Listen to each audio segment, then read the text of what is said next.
questions. We've got like 5 emails out of 12 million people in Southern California, which is a testament to my popularity. And we read it and answer it on the air. That's the basic concept.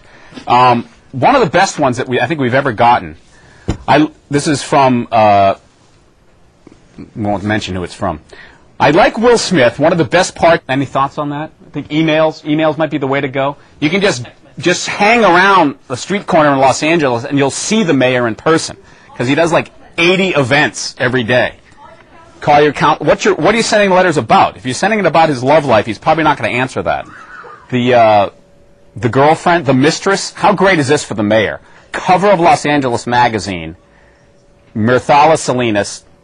Headline: The Mayor's Mistress. I'm thinking he's anxious to do another interview with the writer for Los Angeles magazine after that. But what was the quote that she said? She's sorry if she hurt people. That's a bet. Yeah, now she's engaged to a real estate agent. Not a good time to be in the real estate business, but she's sorry that she hurt people. Sean Hubler, who's a great writer who used to write for the LA Times, did this cover story. It's going to be on the magazine's website tomorrow. It'll be interesting because this is actually the first on-the-record interview that I think she's done since she blew up her career and practically got the mayor, thrown out of office. But I blame him.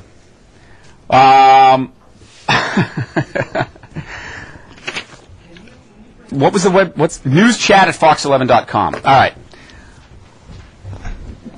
This is a good question. What's the difference between blogging and covering a news story?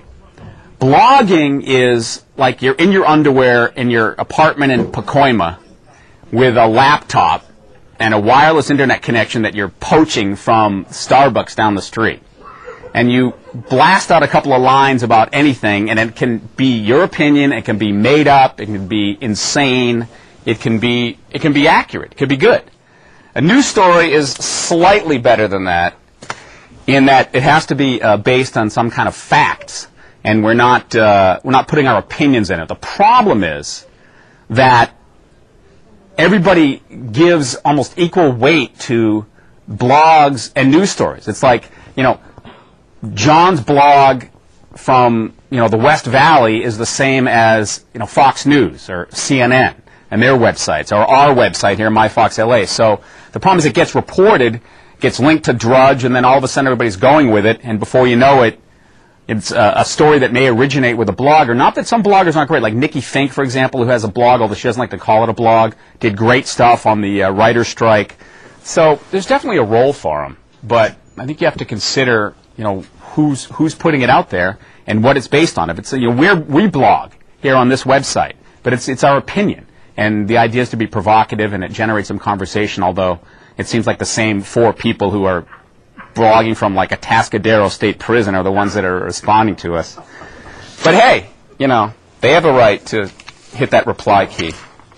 Of doing stories about the internet is that when the history of the 21st century is written, that the internet may turn out to be a net negative for society because of all of the dark side of the internet. We've done so many stories about this, whether it's from identity theft or from teenagers being lured away by internet predators to criminals using the internet for criminal enterprises. It's just there's a lot of downside. On the other hand, I can type in, give me something. I can type in Tibet in the Google search bar and get 80 pages on the history of Tibet and all of the religious factions and a map showing the different sections of Tibet and China, and the information that's available is amazing. But at any rate, Shelley is asking me about my hair. Here's another good one. What do you think about the slang that comes from the internet, such as LOL and WTF, which I know what is? A lot of that stuff, if you're 12, that's great. But I don't know. What else? We get any new ones? Should we do the Larry King web chat? Pacoima, you're on the air. Can you tell us about your favorite blog? A question from the audience. My favorite blog? Oh, that I've written. I've written a lot of blogs. It's kind of fun, but The one that kills me was basically after the Jamil Shah case, which is obviously very serious. The whole idea we're spending like $1 trillion on the war in Iraq, and we spend, by comparison, nothing in the United States on anti-gang intervention and prevention programs, aside from law enforcement and the suppression, which is the technical term for it. And the whole story, which has been told over and over again, but is still very true, of his mother fighting terrorism in Iraq while her son gets killed by street terrorists here.